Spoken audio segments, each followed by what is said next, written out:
Segala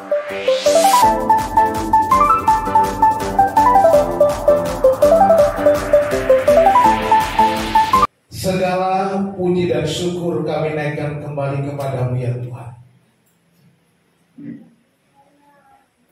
Kami mau mendengarkan firman-Mu. Kami serahkan hati dan pikiran kami. Penuhilah kami dengan Roh-Mu yang kudus. Terangilah hati dan pikiran kami ya Tuhan, agar firman Tuhan yang kami dengar hari ini memberikan kami kekuatan, kemenangan, dan kami dapat berjalan sesuai dengan firman-Mu. Teguhkanlah hati kami ya Tuhan. Kami tolak segala kuasa-kuasa roh jahat yang mengganggu jalannya pemberitaan firman Tuhan. Biarlah otoritas Allah ada di tengah-tengah kami, dan Tuhan dipuji, dimuliakan. Nyatakan kehendak-Mu ya Tuhan. Berbicaralah ya Tuhan kepada kami semua. Kami siap mendengar. Di dalam nama Tuhan Yesus kami berdoa. Haleluya. Amin. Salam. Puji nama Tuhan. Bapak Ibu Saudara yang dikasihi Tuhan, hari ini kembali saya mengajak untuk kita merenungkan kembali kehidupan kita yang penuh dengan tantangan. Hari ini khotbah saya beri judul berjalan dalam kemustahilan. Rasanya tidak mungkin, ya. Namanya juga mustahil. Bagaimana kita berjalan di dalam hal-hal yang mustahil? Mari kita bersama-sama membaca, belajar dari firman Tuhan dari kitab Injil Matius pasal 14. Ayat 28. Matius 14 ayat 28. Saya membaca satu ayat saja dari perikop ini. Lalu Petrus berseru dan menjawab dia, Tuhan, apabila Engkau itu, suruhlah aku datang kepadamu berjalan di atas air. Berjalan di atas air tentunya mustahil bagi saudara dan saya. Kalau berenang, ya kita bisa berenang di air. Tapi berjalan di atas air adalah sesuatu yang mustahil. Tetapi kita melihat peristiwa di mana Petrus berjalan di dalam kemustahilan. Saudara-saudara, akhir-akhir ini kita mendengar berita perang.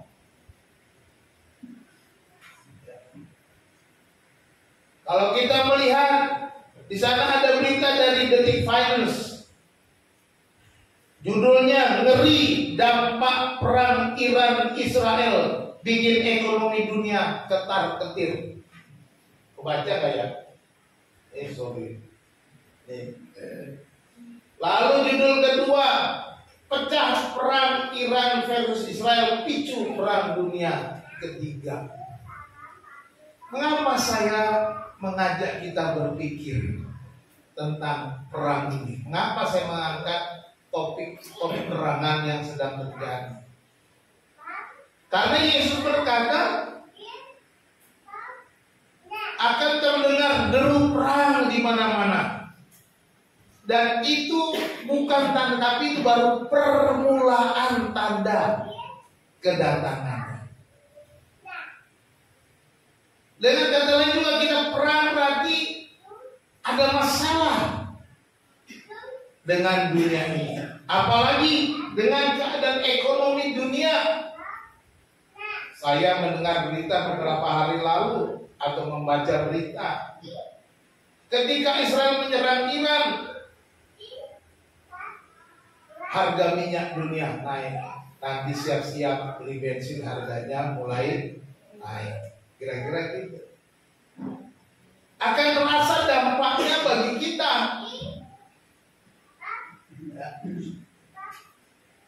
Jadi artinya ada kesulitan, ada masalah di depan kita, ada tantangan di depan kita, ada badai yang sedang menuju ke arah kita. Ada juga berita tentang COVID-19. Ya, dikatakan di sana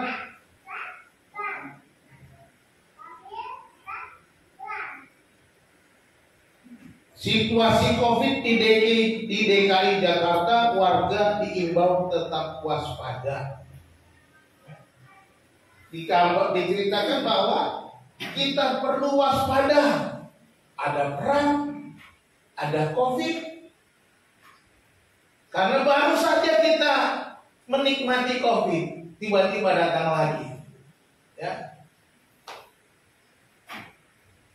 Di India luar biasa katanya. India masih diamuk COVID-19.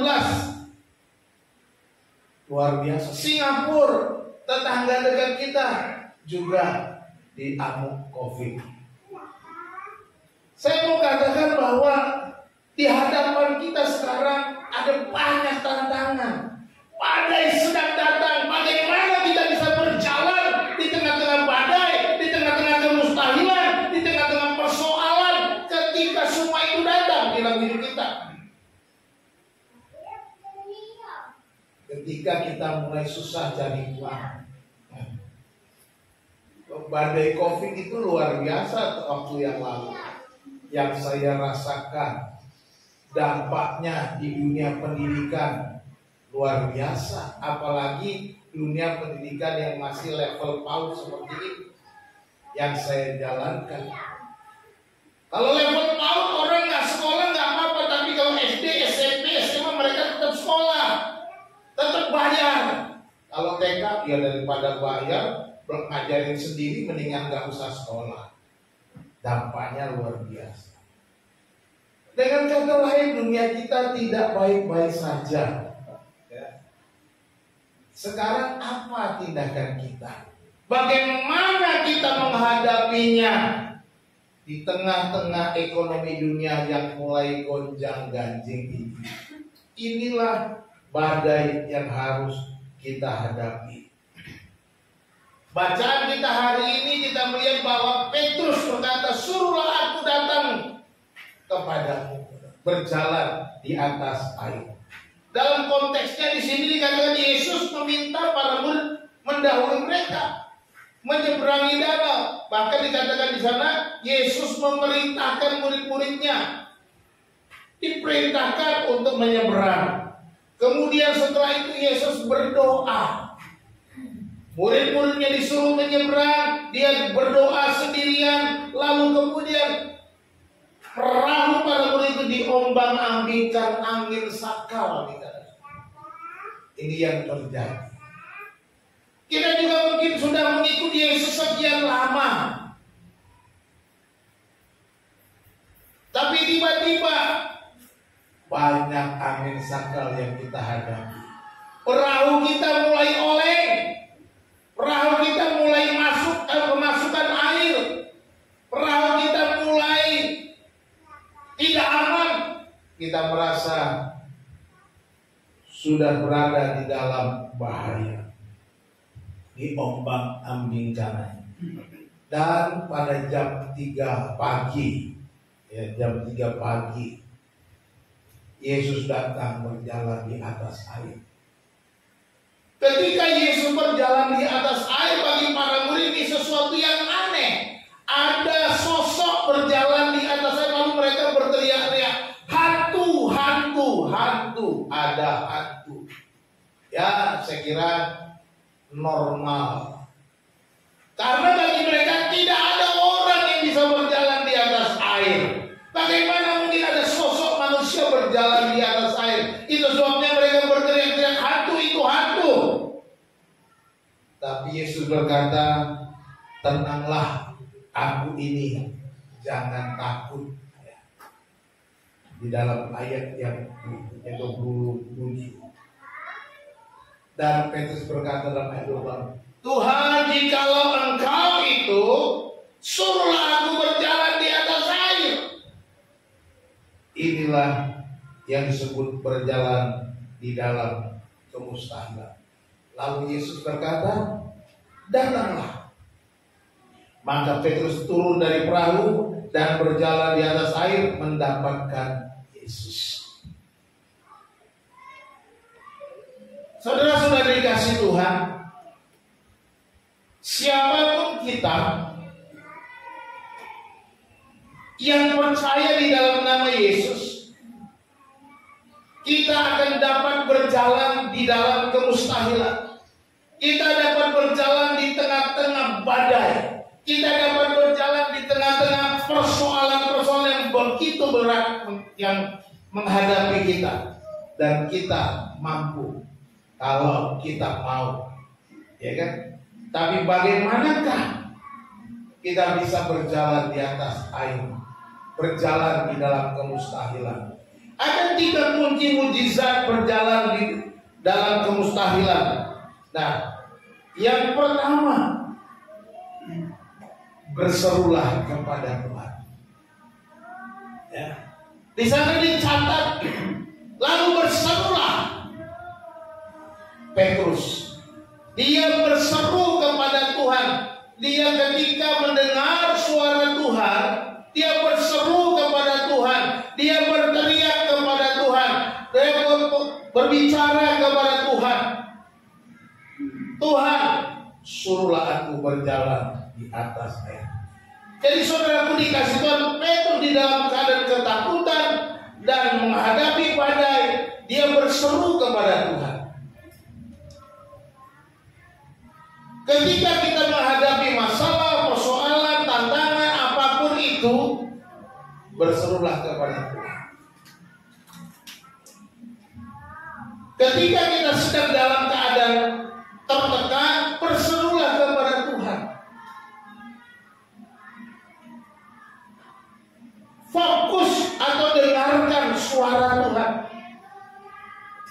Tuhan berbicara, berkata, jangan takut, ini aku, katanya. Lalu Petrus pun berseru. Dia berkata, Tuhan, suruhlah aku berjalan di atas. Saudara dikasih itu dengan kata lain, kalau kita menghadapi badai, ada firman Tuhan. Firman Tuhan yang berseru-seru kepada kita, yang ada di dalam, yang tercatat di dalam Alkitab kita. Oleh sebab itu firman Tuhan ini harus kita baca. Firman Tuhan ini harus kita ketahui. Firman Tuhan harus kita pelajari. Firman Tuhan harus kita simpan di hati. Jadi ketika kita menghadapi badai, suara firman Tuhan akan berbicara kepada kita. Dan kita pun berseru kepada Tuhan. Kemana saudara berseru saat menghadapi persoalan? Kemana saudara lari ketika saudara menghadapi masalah? Mungkin saudara bisa saja lari kepada tetanggamu, dan akhirnya engkau menjadi bahan gosip. Mungkin kau juga lari kepada mencari healing dulu lah. Saya mau happy healing. Boleh saja saudara healing, tetapi semua itu sementara sifatnya. Atau saudara mau cari ketenangan dengan cara-cara yang memuaskan hati saudara. Saudara pergi main judi, minum, mabuk-mabuk dan lain sebagainya. Saudara lakukan itu supaya bisa melupakannya. Itu tidak akan menyelesaikan masalahmu. Jadi jangan lari ke sana kemari. Seperti Petrus, ketika badai datang, ketika suara Yesus dia dengar, tenanglah, ini aku. Dia berseru kepada Yesus. Dia minta supaya Yesus melakukan perkara besar. Dia minta supaya Yesus melakukan perkara yang mustahil. Dia minta supaya Yesus melakukan perbuatan yang ajaib dalam hidupnya. Jikalau engkau itu suruh aku berjalan di atas air. Dan Yesus katakan, come, datanglah. Saudara yang dikasih Tuhan, Yesus sudah berkata dalam Matius 11:28, marilah kepadaku semua yang letih, lesu dan beban berat, aku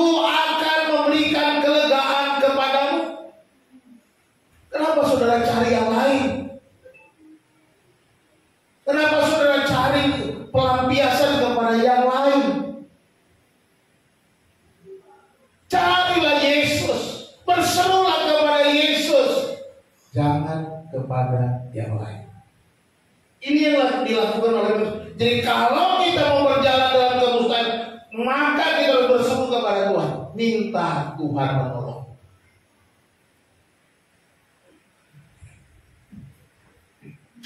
Fokuskan diri kepada Tuhan, bukan kepada masalah. Fokuskan diri kita kepada Tuhan, bukan kepada masalah. Masalah akan ada di dalam perjalanan kita. Badai terus mengamuk, tetapi kita harus fokus kepada Tuhan. Itu yang Petrus lakukan.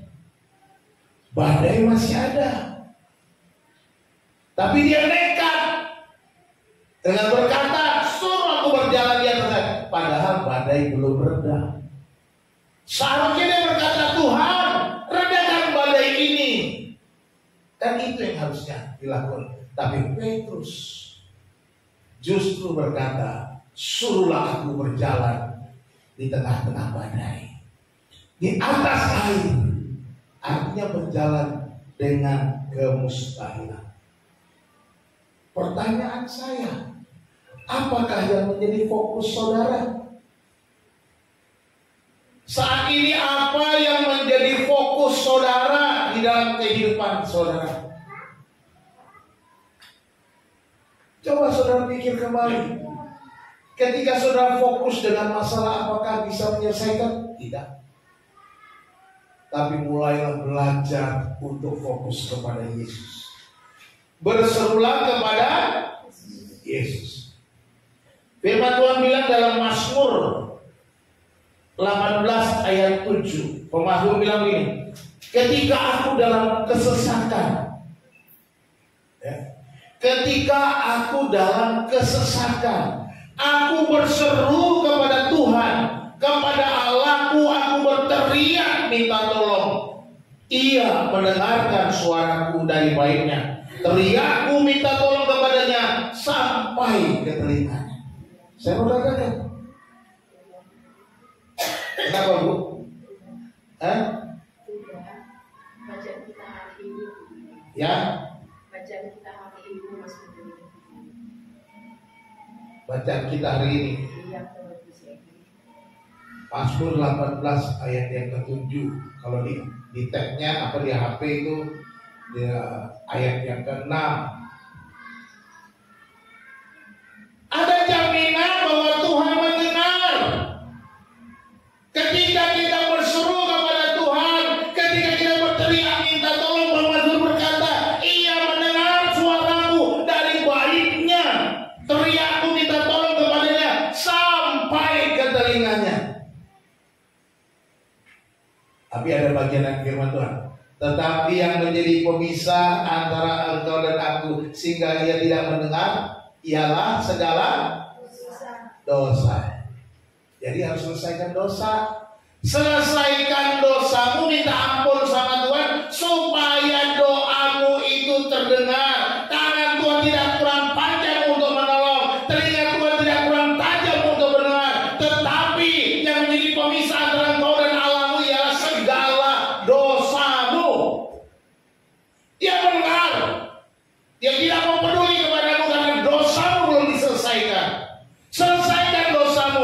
Selesaikan dengan Tuhan. Pak, dosa saya terlalu banyak. Pak, dosa saya terlalu berat. Pak, dosa saya apa mungkin Tuhan mau ampuni. Kayaknya aku nggak pantas, Pak. Kalau saudara merasa seperti itu, ingat kisah anak yang hilang itu. Ingat kisah itu.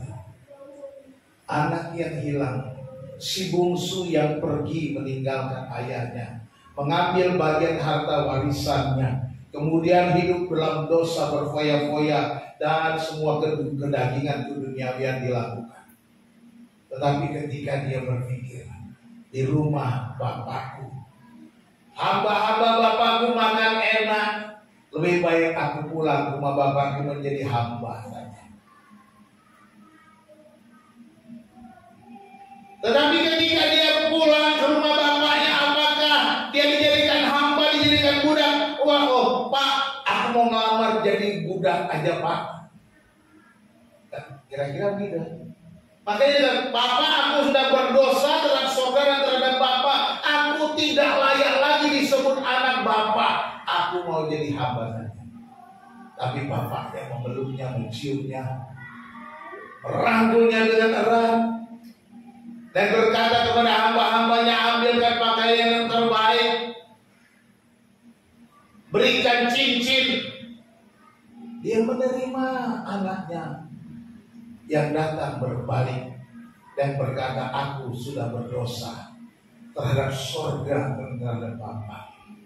Kita yang datang kepada Tuhan dengan pengakuan dosa, Tuhan tidak pernah menolak.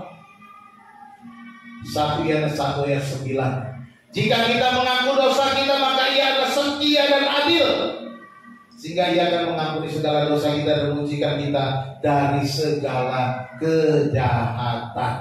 1 Yohanes 1 ayat 9. Jadi Bapak Ibu Saudara yang dikasihi Tuhan, berserulah kepada Tuhan dan datang kepada Dia. Jangan lari kepada Dia, fokus kepada Tuhan. Yang kedua yang Petrus lakukan adalah keluar dari zona nyamannya. Ya. Petrus berani melangkah keluar dari perahu. Di dalam perahu lebih nyaman, lebih aman bagi dia sebenarnya.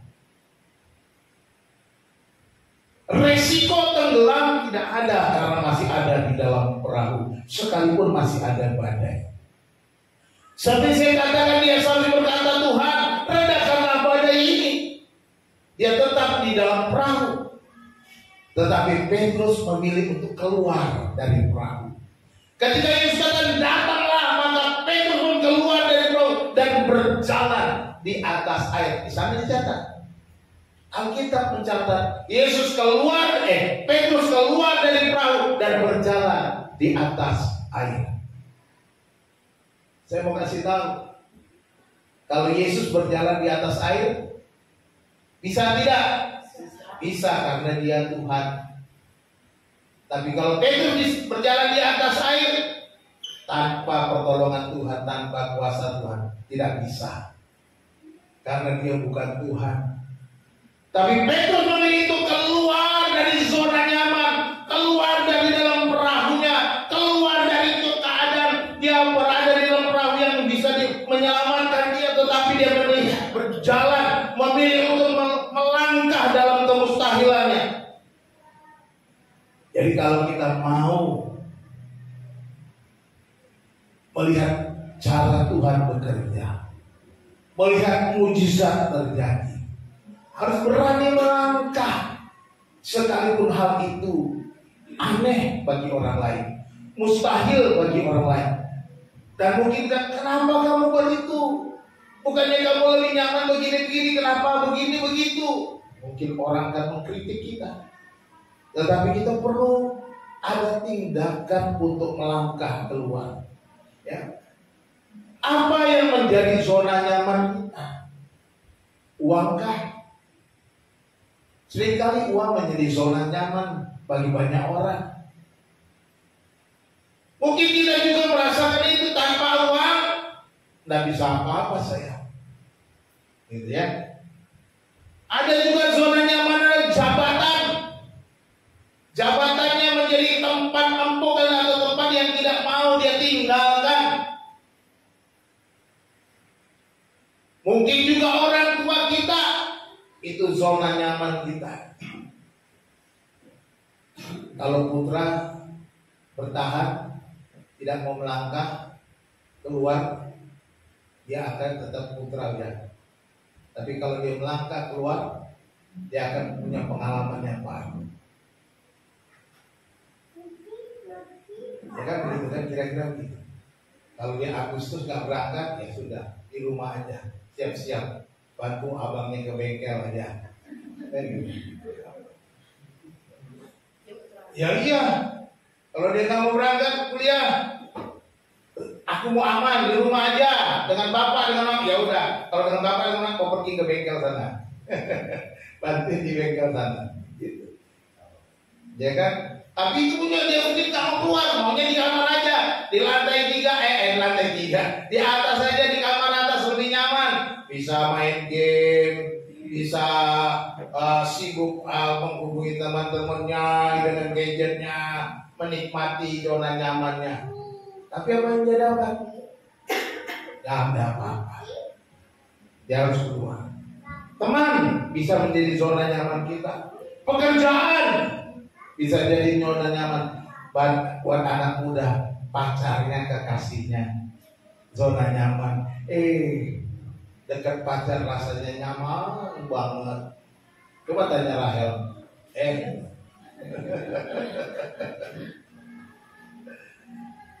Ya, kalau orang pacaran ya begitu, pengennya nempel terus kayak perangko katanya gitu ya.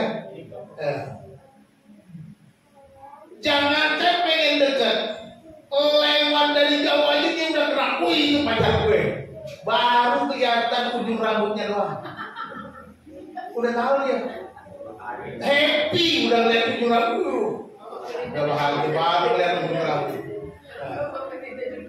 Rasanya saudara, kita perlu keluar dari zona nyaman untuk melihat cara Tuhan bekerja. Kita perlu keluar melangkah dari zona nyaman kalau mau melihat kemustahilan, mujizat demi mujizat. Semua yang saya sebutkan tadi tidak memberikan kelepasan atau kebebasan saat kita menghadapi badai. Uang, jabatan, orang tua semua terbatas. Ya kan? Teman terbatas, pekerjaan terbatas, kekasih terbatas. Emang ada mereka hebatnya? Terbatas semua. Ya, makanya jangan pernah takut melangkah. Jangan pernah takut keluar dari zona nyaman untuk melihat Tuhan bekerja. Kalau kita tetap di situ, Tuhan suruh aku berjalan di atas air. Wah, di sana. Jangan tidur Tuhan. Benar nggak Tuhan? Lah, itu namanya kita nggak berani keluar. Firman Tuhan berkata banyak janji-janjinya, hal-hal yang mustahil yang kita bisa lakukan. Yang paling gampang aja lah, yang paling sering kita ingat, Matius 6 ayat 33. Carilah dahulu kerajaan Allah dan kebenarannya, maka semuanya akan ditambahkan kepadamu. Kita sulit mau cari kerajaan Allah dan kebenarannya. Apa iya nanti ditambahin sama Tuhan? Filipi 4 ayat 9, Allahku akan memenuhi segala keperluan kekayaannya dalam Kristus Yesus. Apa iya Allah akan memenuhi segala keperluanku? Kita akan mulai bertanya-tanya. Tapi kita nggak mau keluar dari zona nyaman kita. Pikiran kita berkata, logikanya begini, logikanya begitu. Bagaimana ini bisa terjadi? Zona nyaman kita adalah logika berpikir kita. Ini yang membuat kita terhambat untuk mengalami kebenaran firman Tuhan. Yang paling sadis lagi, yang paling sadis ayatnya, Maleakhi 3 ayat 10. Maaf, firman Tuhan bilang apa? Bawalah seluruh persembuluhan itu ke rumah Tuhan, supaya ada persediaan makanan di rumahku. Bawa apa? Persembahan apa? Untuk apa? Supaya ada persediaan makanan di rumah Tuhan. Pengumuman tiap bulan. Perpuluhan hanya 4-5 keluarga. Sekarang saya hitung 5 keluarga doang. Padahal ada janji.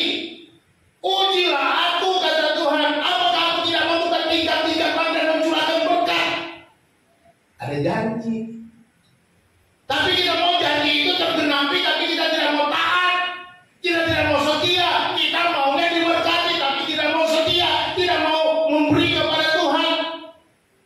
Ini yang sering terjadi. Ya.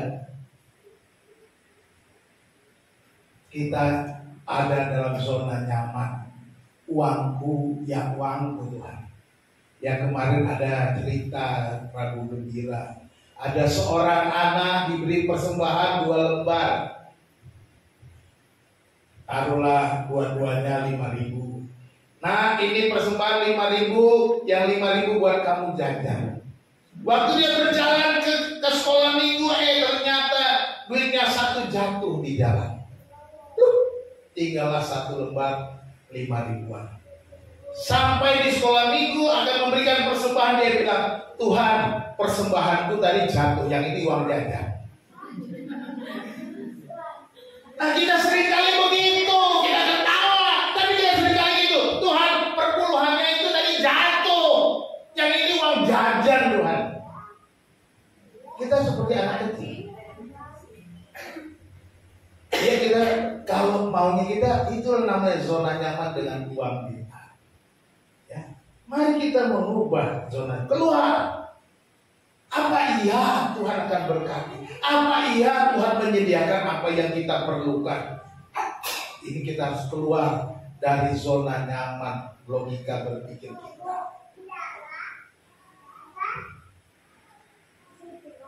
Kita juga cenderung untuk lari dari masalah. Ini sering terjadi juga. Kita nggak tahan hadapi badai, kita lari saja, bukan mencari Tuhan.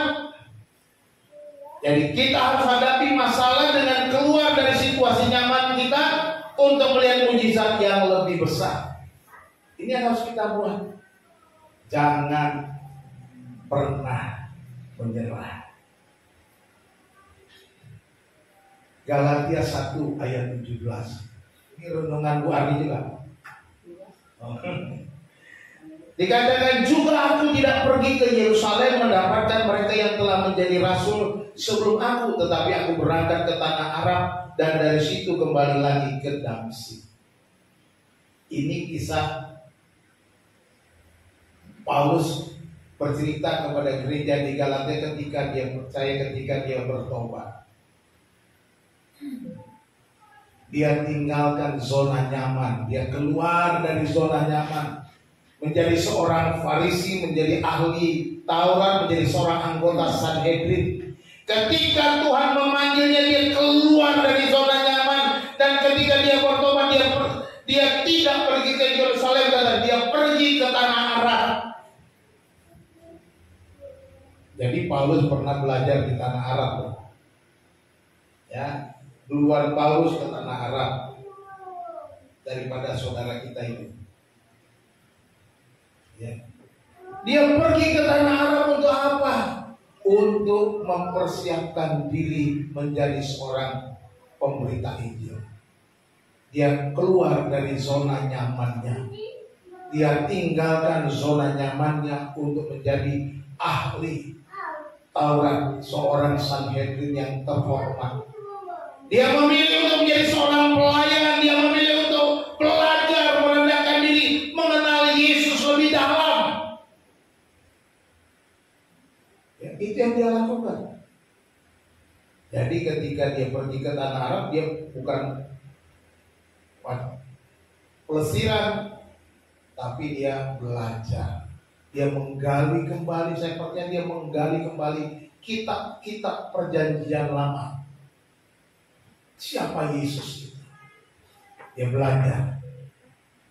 Bukan dia pergi kepada rasul-rasul. Artinya dia nggak mau dipengaruhi oleh konsep para rasul saja, tapi dia belajar mandi dengan Tuhan sendiri. Yang ketiga, setelah kita keluar, kita harus melangkah dengan iman. Ya. Keluar, melangkahlah dengan iman. Keluar dari zona nyaman, melangkahlah dengan iman. Saat kita keluar, kita jangan meninggalkan iman kita. Kalau kita melangkah keluar dari zona nyaman tapi gak pakai iman, maka kita akan melakukan hal yang konyol. Jadi kita harus melangkah dengan iman, artinya melangkah dengan percaya keteguhan hati kepada firman Tuhan, kepada perintah Tuhan, kepada suara Tuhan. Ketika Yesus akan datanglah, dia tegar katanya. Firman itu berkuasa, firman itu menggerakkan Petrus, firman itu memberikan iman kepada dia untuk melangkah keluar, untuk berjalan di atas air. Petrus melangkah keluar dari perahu dan mulai berjalan di atas air. Walaupun ketika dirasakannya tiupan angin, dia mulai gemeteran, ya deg-degan, mulai dia tenggelam karena mulai meragukan. Tetapi dia sudah berani untuk melangkah dengan iman. Dia sudah berani melangkah menginjakkan kakinya di atas air, sehingga dia bisa melakukan hal yang mustahil. Kuasa Yesus menjadi jaminan kita melangkah dengan iman. Ketika dia katakan datanglah. Ketika Yesus berkata datanglah, ini firman yang berkuasa. Ini sama seperti ketika Allah berfirman ketika dia menjadikan langit dan bumi. Jadilah terang, maka terang jadi. Terjadi. Ketika Yesus datanglah, Petrus melangkah dengan iman. Artinya apa? Ada kuasa dalam firman Tuhan, ada kuasa dalam kebenaran, ada kuasa di dalam Yesus. Oleh sebab itu saudara dikasih Tuhan, kita harus melangkah dengan iman apa yang dikatakan Alkitab. Semua yang saya katakan ayat-ayat tadi. Kalau saudara nggak mau melangkah mempercayainya semua dengan iman, kalau Alkitab ini saudara terima dengan iman, saudara akan gagal untuk mengalami mujizat. Firman Tuhan berkuasa. Firman Tuhan itu lebih tajam katanya daripada pedang bermata dua mana.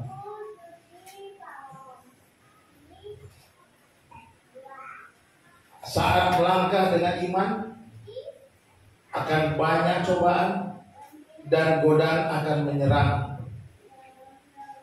Kita harus terus melangkah dengan iman. Tantangan tidak akan berhenti ketika kita berjalan dengan iman. Masalah tidak akan stop begitu saja, tapi akan datang lagi, dan datang lagi.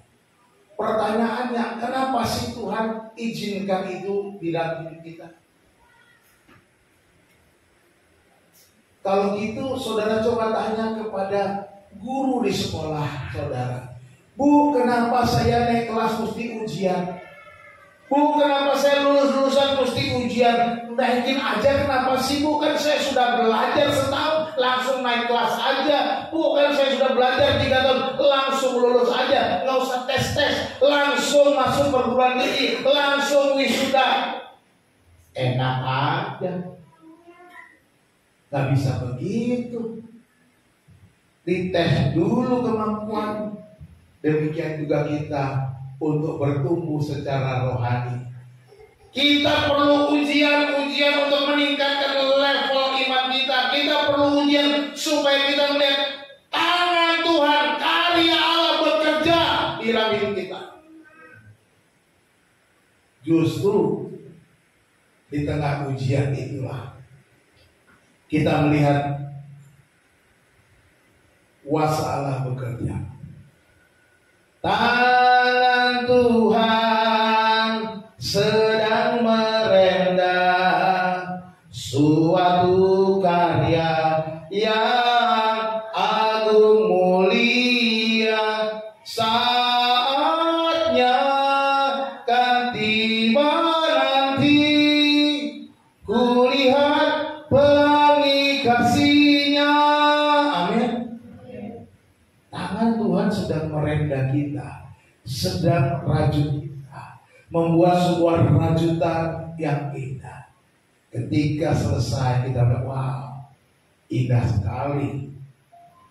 Melangkahlah terus dengan iman, jangan pernah ragu, jangan pernah mundur. Apapun yang saudara hadapi, sekalipun badai itu datang bertubi-tubi, sekalipun masalah datang terus-menerus, tetaplah bersandar kepada Tuhan.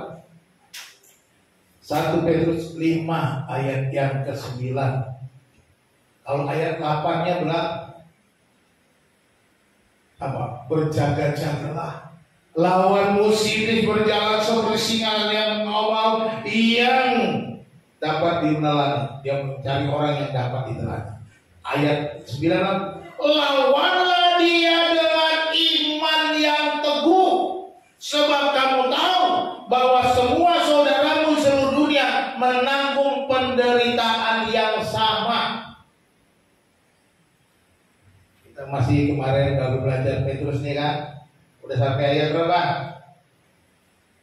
Lupa ya Bu ya? Ya, tolong nanti dibaca lagi yang kemarin. Hari ini gak ada karena hari Minggu. Gak dikasih hari Minggu. Hari Minggu korban. Senin sampai Sabtu dikasih renungannya. Sudah sampai ayat 3. Saya sudah cerita kemarin, kita juga di persekutuan saya bahas 1 Petrus 1 ayat 1 dan 2. Bagaimana mereka mengalami kesulitan, penderitaan. Dikatakan semua saudara seluruh dunia juga mengalami penderitaan. Ya. Oleh sebab itu kita tahu kita harus lawan kuasa jahat, lawan musuh kita dengan iman yang teguh. Apapun yang kita hadapi, hadapi dengan iman yang teguh. Jangan takut. Sekalipun kita punya musuh yang hebat, ya, dikatakan iblis yang berjalan seperti singa yang mengawal mencari orang yang dapat ditelannya. Tapi ingatlah, Yesus sudah mengalahkan kuasa iblis. Katakan amin. Yesus sudah mengalahkan iblis di atas kayu salib. Kuasanya sudah dipatahkan. Orang-orang yang percaya dalam nama Yesus juga dapat melawan. Maka kita lawanlah dia dengan iman yang percaya.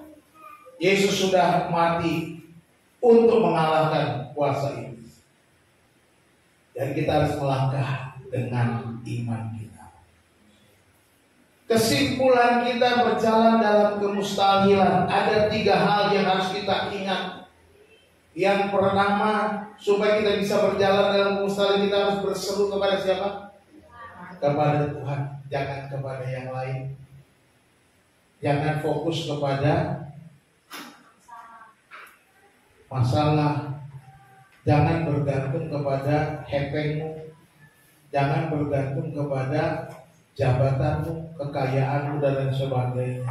Tapi berserulah kepada Tuhan. Pandanglah kepada Yesus, bukan kepada masalah, dan berseru kepadanya dalam doa kita. Ya, masalah bisa besar, tapi harus kita hadapi dengan doa. Berseru kepada Tuhan. Yang kedua, kita harus keluar dari zona nyaman kita. Kita harus berani menghadapi semua tantangan dengan keluar dari zona nyaman. Hadapi. Kita harus berani melawan. Keluar dari rasa nyaman, rasa aman, untuk mewujudkan kebenaran firman Tuhan.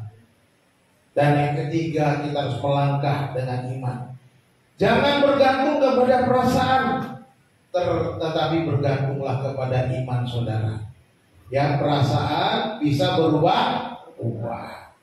Perasaan kita bisa gonta-ganti tergantung cuaca. Cuacanya lagi happy-happy, kita juga happy. Cuacanya lagi gak happy, kita juga ikut gak happy. Itu perasaan kita ngikut-ngikut. Lagi ada badai, tambah gak happy ya. Ya, itu pakai perasaan. Tetapi kalau pakai iman kita tidak terganggu oleh situasi dan kondisi. Tidak terganggu cuaca, ada badai atau tidak. Pasti iman itu tidak goyah. Ada sebuah atau ini kutipan tentang badai. Yang pertama dikatakan kunci agar kuat di tengah hantaman badai adalah tetap mengarahkan pandangan hanya kepada Tuhan. dan memelihara persekutuan yang karib dengannya. Seperti kita sudah baca, berseru kepada Tuhan. Milikilah hubungan yang karib dengan Tuhan. Jangan melihat besarnya badai dengan penglihatan kita. Lihatlah besarnya Tuhan dengan iman kita. Ini yang harus kita lakukan. Dengan demikian maka kita akan bisa berjalan di dalam kemustahilan. Tuhan Yesus memberkati kita. Mari kita berdoa. Allah Bapa di surga, terima kasih untuk firman Tuhan yang sudah kami renungkan bersama. Tambahkanlah iman kami Tuhan untuk melangkah di tengah-tengah badai, untuk berjalan di dalam kemustahilan. Sekalipun bagi dunia ini mustahil, tapi bagimu ya Tuhan tidak ada yang mustahil. Terima kasih Tuhan, hamba-Mu berhenti berbicara. Biarlah Roh Kudus-Mu ya Bapa terus berbicara kepada kami, menolong kami supaya kami tidak lari kepada dunia ini, tidak mencari kelepasan kepada dunia ini, tetapi hanya kepada Yesus yang berfirman kepada kami, datanglah, maka kami mau datang kepadamu. Terima kasih Tuhan. Kami mau serahkan semua dalam tangan kasih Tuhan. Hidup kami Tuhan ini sepenuhnya milik. Kami mau Tuhan berkarya bagi kami. Saudara dikasih Tuhan, hari ini saya mau saudara berbicara kepada Tuhan secara pribadi. Kalau ada sesuatu yang tersembunyi di hatimu, menjadi ganjalan, persoalan, masalah, rasa tidak nyaman, rasa tidak tenang, gelisah, nyatakan kepada Tuhan. Badai apapun yang saudara hadapi, sekecil apapun, datang kepada Tuhan. Badai yang besar, datang kepada Tuhan. Katakan kepadanya, Tuhan, aku mau datang kepada, aku mohon pertolongan. Ampuni segala salahku, ampuni segala dosa. Kuduskan aku Tuhan. Angkat aku Tuhan untuk berjalan dalam kemustahilan. Terima kasih Tuhan. Terima kasih untuk kebenaran firman pada pagi hari. Aku berdoa bagi setiap orang yang berdoa pada pagi ini dengan segala pergumulannya. Engkau mendengar teriakan kami bersama kepadamu. Engkau tidak pernah membiarkan kami. Engkau mengasihi kami seperti biji matamu. Engkau mengangkat kami sebagai anak-anakmu dan Engkau menerima kami apa adanya. Tolonglah kami Tuhan. Tolonglah saudara-saudaraku yang Tuhan yang menghadapi badai-badai dalam hidupnya. Tuhan tolong. Mungkin air matanya sudah menjadi kering oleh karena tangis. Tetapi Tuhan, pulihkanlah keadaan mereka. Jamalah mereka. Nyatakan kasih-Mu, nyatakan kuasa-Mu ya Tuhan. Jangan biarkan mereka hidup dalam kegagalan. Angkat mereka untuk berjalan tegak kembali bersama dengan. Terima kasih Tuhan. Hamba-Mu berhenti berbicara Bapa, biarlah Roh Kudus terus berbicara kepada kami. Di dalam nama Tuhan Yesus kami berdoa. Haleluya. Amin.